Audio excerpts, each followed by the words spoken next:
Bonjour à tous, ça y est, c'est la fin de la semaine, bientôt le week-end, vous allez pouvoir en profiter un petit peu. Et ben justement, moi aujourd'hui j'ai envie de vous présenter cette grande berline allemande qui est derrière moi, une Opel Insigna. C'est parti! Cette Insignia est un modèle 2010 qui a 106 000 km au compteur. C'est une version essence, 1,8 litre 16 soupapes qui développe 140 chevaux.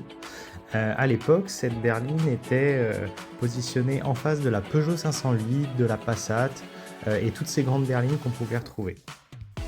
On reconnaît un design allemand avec des lignes épurées, sobres, qui vieillissent bien. Sauf que là, Opel change un petit peu la donne en mettant un haillon plutôt qu'un coffre. Vous verrez à la fin, on y gagne en capacité de chargement et surtout en facilité.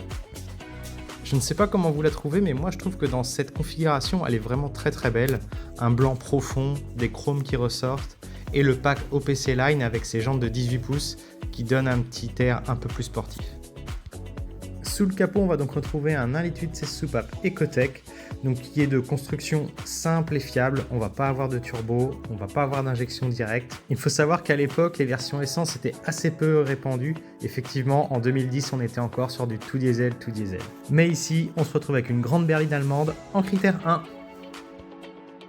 À l'intérieur, on va retrouver une planche de bord à l'allemande, c'est-à-dire avec un grand volant, belle finition, ici noir laqué, du chrome, de l'aluminium, et sur l'ensemble on est sur des plastiques de qualité.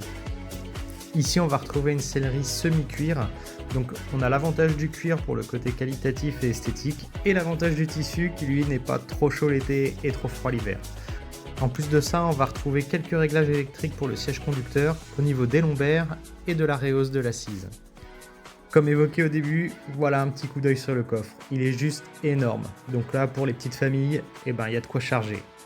C'est ça l'intérêt du haillon plutôt que de la malle.